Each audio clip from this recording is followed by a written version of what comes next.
I am Dr. Meredith Davis, and this is my YouTube channel, Dr. Meredith Davis. And I did a previous video because I just felt so full about what was going on. I just felt like I had to express it. And so the previous video was talking about anti-blackness. You're going to hear me say that a lot. You're going to hear me talk about blackness. You're going to hear me talk about anti-blackness. And part of the reason I'm doing this channel is it's long overdue for me. So I've been an educator for over 25 years.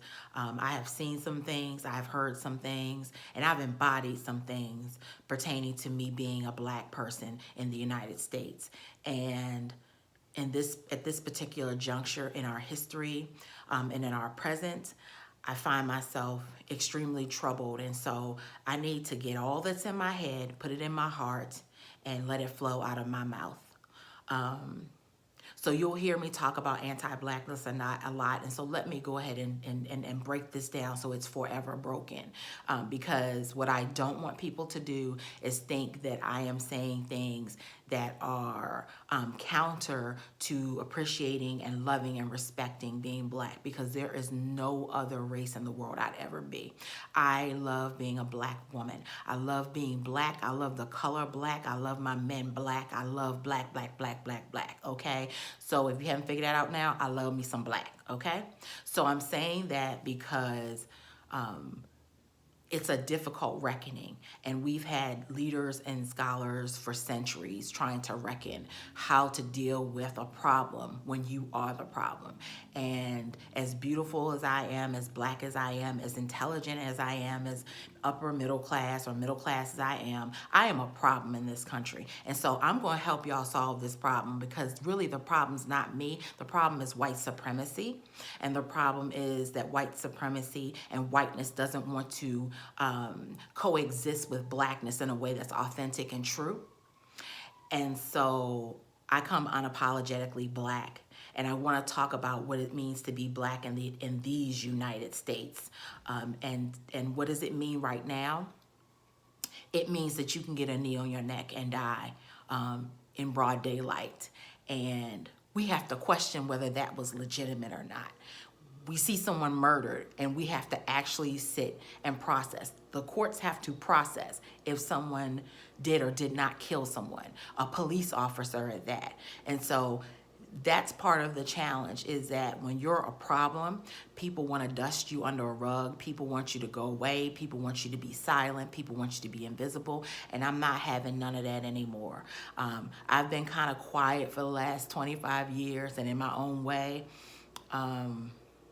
this is very emotional for me. And in my own way, I've invested my life in making sure that young Black people who look like me have resources to thrive, have resources to succeed. And I challenge, I challenge popular culture. I challenge old school ways of thinking. So I'm not just rooted in any old one particular way of what does it mean to be Black. I embrace every aspect of it. And so the first couple of messages that you'll see, that you'll hear from me, are really about helping you understand the perspective of what it means to be anti-Black. One of the things I did state, and my nephew, beautiful, beautiful, beautiful Black man that I adore and love with all my heart, he said, I really get what you're saying. He said, but I think people are going to wonder, what do you mean when you say nobody wants to be Black? So let me, with this introductory video, help you understand what I mean when I say that. So when I say that, I mean that from our kidnapping to our present day, there is something about being Black that's unsettling, uneasy. There's something about being Black that this society in this country, and I speak about this country, but be clear, I have the degrees and the receipts to speak about the global disease, the dis-ease of Blackness, but I'm gonna just stick right now to the United States. The problem is it's always been equated as inferior, as in ugly, as in the unwanted, the undesirable. And so we're still facing that. And people say, well, why do you want to talk about anti-Blackness? Why not? Like, why wouldn't I want to talk about it? What do I have to lose at this point? We've done everything in this country we're supposed to do. We have managed to get into colleges and universities that never wanted us. We have rose to the top in the highest rankings of politics. We had a president that was black. We have built this country physically, emotionally, mentally, and spiritually. We have created a culture, bar none, and we're still a problem. We're still not good enough.